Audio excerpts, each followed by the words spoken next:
Shanahan, first and foremost, under Vasiliauskas' car. Jack Shanahan's father, along with a lot of the Irish crew, trying to get Vasiliauskas to beat this 5-minute rule. Damage to the front suspension, they're reporting, after the impact of James Dean. You can see him wiping the sweat from his brow.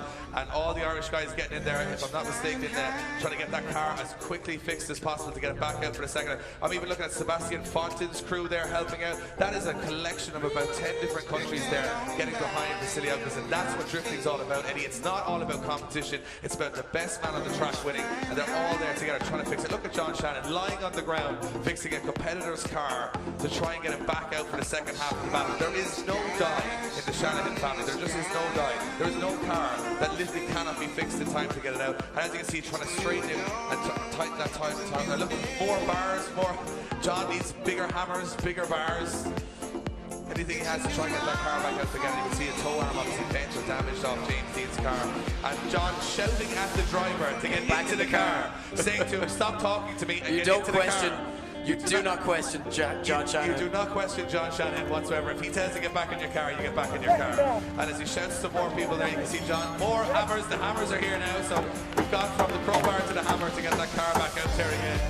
And I think all of Vasiliauskas' crew have now backed away about 20 feet from this man from Cork, who is now deciding he is taking the sole responsibility to get this car back out there again. And an even bigger bar is the next thing they've got for him. Or they're actually going to try and track the car. So they're going to use this bar to try and align the front suspension as quickly as possible. And I mean, again, if you go to quick fit, this takes about, 45 minutes to track your car. All you need here is a bar, an angry man from Cork with a hammer, and you are literally back on that grid within 5 minutes' time. And look at John, this is just sportsmanship of the highest order. Trying to get I mean, this is, there is a lot of competition here. It's Ireland, of course, versus, and if he helps Vasiliauskas, he could very well be up against Jack Shannon later on if things go a different way. But he says, look, get out there and prove it on the track. It doesn't get proven in the pits. And look at this, the spanners and all sorts of tools being used to try and fix this car. The clock is still ticking, but of course that clock stops when that car leaves its pit area. So the 5-minute rule starts. It looks like they have it ready to go. And look at that, a clamshell being put back on the front end of the car, and no die whatsoever from the pit lane, as lots of onlookers make sure that this car gets back out. This is the Irish spirit, this is what it's all about here, getting everybody back to the start line. And are they going to beat the clock? They're very, very close to it now, to being out of time. They're going to try and put this car back together in the time they have. How much will be left on the clock?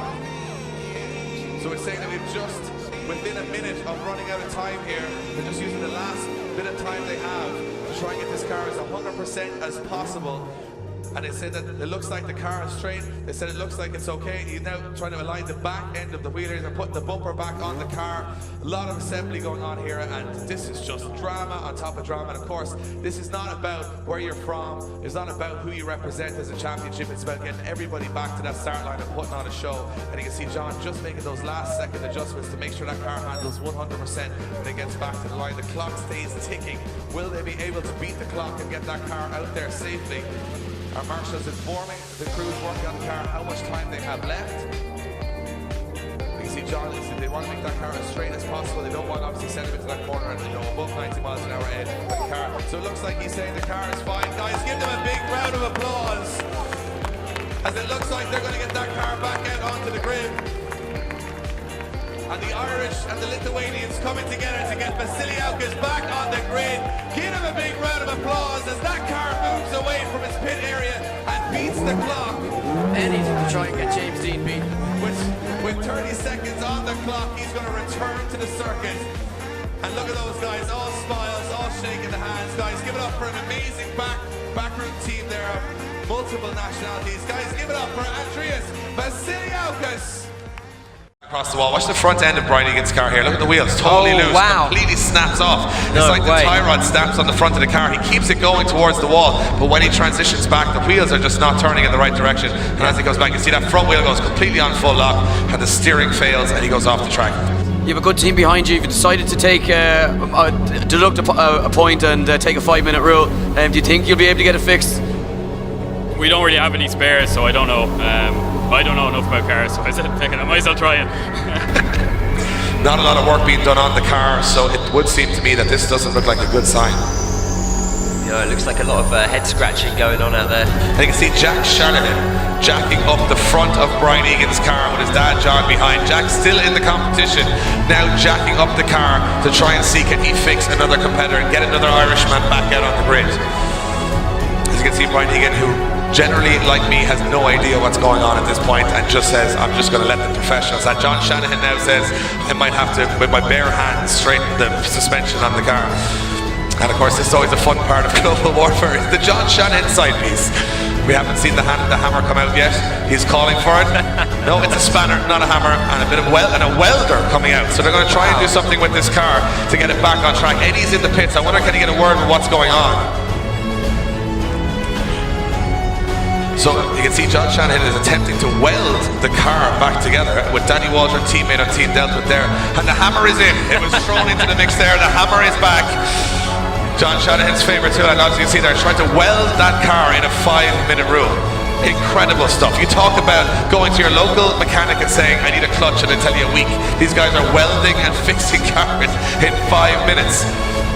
Will they be able to repair it? Guys, give them a big round of applause. Let them hear you from the grandstand.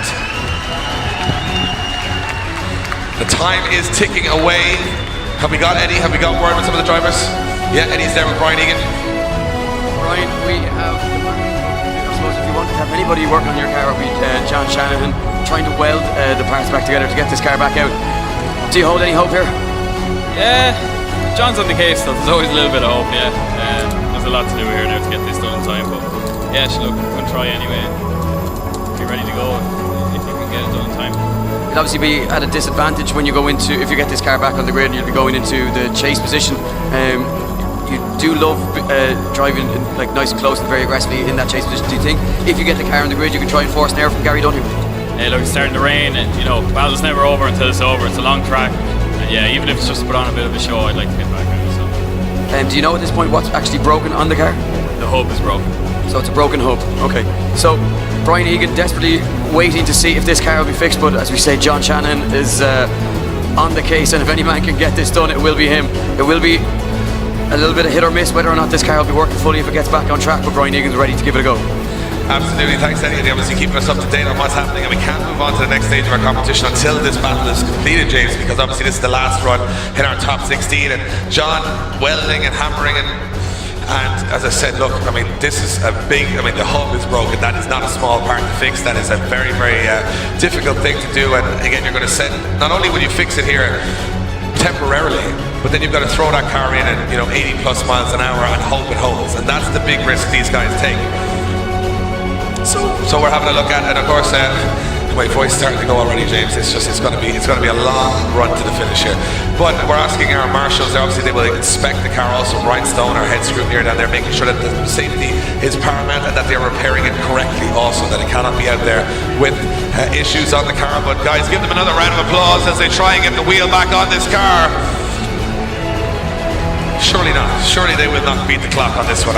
Even Brian Egan didn't believe it. He was standing back quite defeated. What is the time on the clock? So it looks like there is just a minute left on the clock. As I said, our timekeeper here in the tower, they're putting the wheel back on the car. Remember, that car has to move within the next minute to get it back on the line, and they're trying to get the steering working. They're saying to John Shannon, saying feck off out of the pits there and kicking the car and saying go back and down to the pit. And guys, give them a round of applause. They've just fixed the hub in 4 minutes. As the rain starts to fall, you heard Brian Egan saying the track is getting slippier, anything can happen. And he's just going to give it a little spin around. Looks like both wheels are turning in the right direction. And he is going to make it back out onto the line. Guys, a round of applause for the backroom team. A combination of Team Delta and Team Shanahan coming together. And the clock there, I can't see exactly what it says. Yeah, there it is, 3 minutes 59. So a minute left on the clock. And that was what was left on that one. And we just welded a hub. I've never even seen it done before. But a new series, the Irish Speed Welding Contest. Speed welding, speed fixing. The hammer was thrown in from a passerby and said, John, you might need it. It's just crazy stuff, right? Every time we come here to Montello, we get a story like that from the pits. That's the camaraderie behind the scenes here in the Irish Drift Championship. No man left behind, and they go to the line with rain falling, a little bit of rain, not enough, but enough to make it slippy. Will Gary Dunce, be able to hold his nerve? Will Brian Egan be able to chase him? 10-0 down is Brian Egan. Gary Dunn just needs to get around. Let's see what happens. Gary Dunn puts 2 wheels off. Brian Egan dives in and it's big transition there as Brian Egan now tries to put it on the door and does. That weld on the hub holding up, barely even had time to cool as it's now in a big dive in towards the wall. There's some big moves here. Big moves from chasing, big moves from leading. And Brian Egan will give a valiant fight here to stay in the fight, to put on a show for the fans. Give it up for Brian Egan and Gary Dunn. No quit on that grid whatsoever.